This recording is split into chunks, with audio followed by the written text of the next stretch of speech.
Welcome to the Virtual Manager podcast. My name's Anna Russell. I'm an artist manager and founder of The Virtual Manager. Throughout my career, I've developed and managed several music artists from new unsigned acts right through to globally successful ones. This podcast is for all unmanaged or independent music artists who want to start, build, or grow a successful, sustainable music career.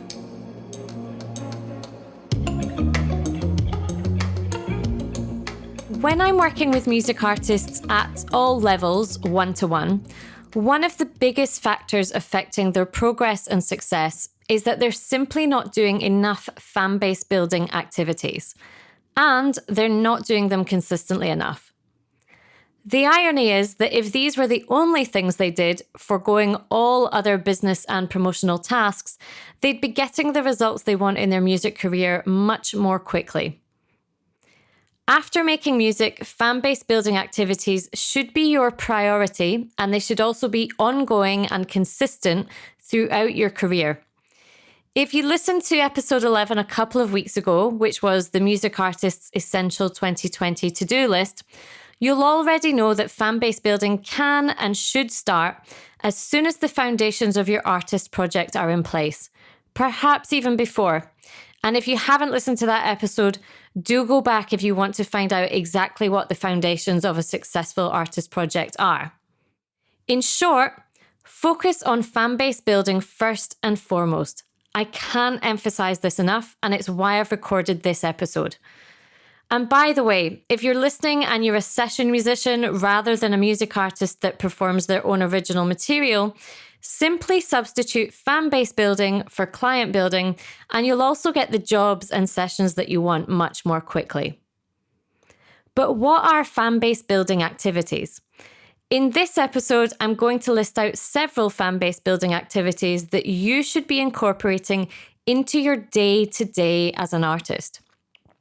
So number one, and arguably the most important, is engaging with your audience. Whether you have 5 followers or 500,000 followers, these are the people who have taken the time and interest to follow your artist journey or reach out to you. You already have their attention, so don't betray that by neglecting them. A really quick win for you as a music artist is to acknowledge and reply to all interactions from your fans and supporters. It also pays dividends because it's repaid on loyalty from those fans.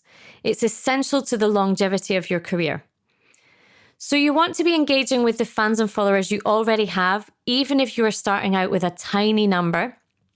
But you also want to be engaging in as many different ways and in as many different places as you possibly can. And I would say that you want to be engaging with those that are perhaps not yet aware of you and not yet fans, but who are your ideal target fan demographic. So once you've got a clear idea of who your ideal target fans are, how can you be going out and reaching out to them? How can you be engaging with those people? Where are they hanging out, both online and offline? And how can you start conversations with them? A really simple, basic way to start with this is by looking at who is following artists that you feel have a similar fan base demographic to you and engaging with their fans. Leave comments on their posts or start having conversations around authentic things that you can see you have in common with those people. Or simply follow the people that you think are your ideal target fans on Instagram. And that alone will start to make people who will definitely like your music aware of who you are. You also want to be engaging with fans in other ways, so making sure that you're taking the time to speak to them at gigs if they come out to see you, or at the merchandise table where you might be standing after your set. Engagement is the number one thing that you want to be thinking about when it comes to building and nurturing a fan base. And go to them. Don't assume that they will all come to you. People can't engage with you if they don't know who you are yet. So make sure that you are actively reaching out and engaging with those that you think are your ideal target fans. The next thing to do is to create a community for your fans. So there might simply be a mailing list, or it could be a private Facebook group that your fans are invited to. or it might be a Patreon site that you've set up, or it might be a fan-only event. So maybe you run regular events where you invite people that only belong to your mailing list or your fan club, if you want to call it that. This is a really great way of fans getting to know a bit more about you and feeling closer to you as the artist and having exclusive access that other people don't have. But it's also a great way for fans to meet and engage with each other. And that is a huge part of the staying power of your fan base. It's if they feel they have a kinship with one another as well as with you. So think about how you can create a community for your fans and around your music and your journey as an artist. Number 3, provide value on social media and online for your fans. So you want to be thinking about providing content that your fans will find value in. And that should start, at the very least, with showing them your artist journey. So showing them what you're working on or what's going on behind the scenes day to day for you as a music artist. Bringing them in and letting them see that journey and see your progress and feel a part of it. That's a really easy way of starting a social media strategy as well, because it doesn't require necessarily creating content. It's all about simply documenting what it is that you're already doing as an artist. So if you've been in a recording session today or a writing session today, why don't you show a snapshot of that to people on your social media? That's one way of providing value. But as an artist, you also have lots of distinctive selling points and talents and gifts that you can share with people online on your social media that are of value. So I'm thinking about things like just simple snippets and video clips of you playing your instrument or using your voice or giving little clips of your audio and video, clips from your rehearsals or your sound checks or your performances. These are all a really easy way of giving people value online. But there's lots of ways of doing it. So think about, what would your fans want to hear from you? Or what do you enjoy hearing and seeing from people that you are a fan of? How can you create really simple, cost-effective content or document what it is that you're already doing as an artist and the skill set that you have with people to provide them with value? The more value that you provide and the more that you're showcasing what it is that makes you exciting or distinctive as an artist, the more you're going to be able to build a fan base around your content. The fourth fan base building activity are things like giveaways and competitions. And this directly follows on from the previous point. It's another way of providing value for your fans. So who doesn't want to get free stuff that they are interested in from a music artist that they really, really enjoy and appreciate? Almost everybody. Everybody wants to take part in that. So think about what you can be giving away or offering as incentives, free bonuses, competitions to your fans, and think about how regularly you can run these. Ideally, you want to be swapping something that is of value for them. So perhaps that's a pair of free tickets, or it might be a bonus track that you haven't released, or it might be a live performance video of your fans' favorite songs. Think of something that you can provide of value, and in return, can you ask them for an email address, which allows you to build up your mailing list of tangible fans as well. So giveaways and competitions of all kinds, and you can get really creative with this, are a great way to build your fan base. The next fan base building activity, and one that I think is often overlooked, is collaboration. So a really quick exercise you can do now is have a think about the other artists that you think that you share a fan base demographic with. So that's artists that are at a similar stage to you or just a step or two ahead of you, where you might be a similar genre, similar style, appeal to a similar demographic, and think about ways in which you can collaborate with them. Now, that could be writing and recording songs together.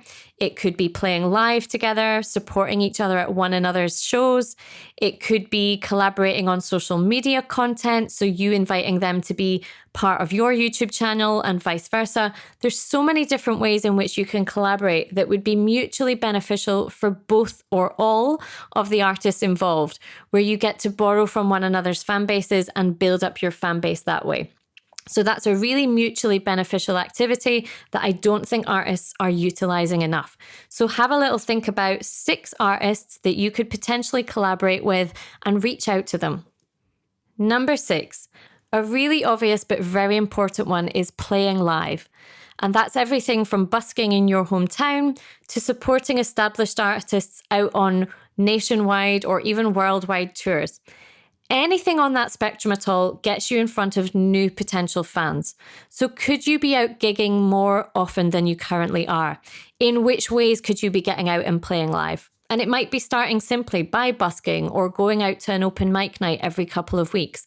This is a great way to get you in front of new listeners and also for you to really polish up your live set. So think about ways in which you could be playing more live. If you're listening to this and you live in a very rural area and it's difficult to get out and play live, go back to the previous point about providing value online.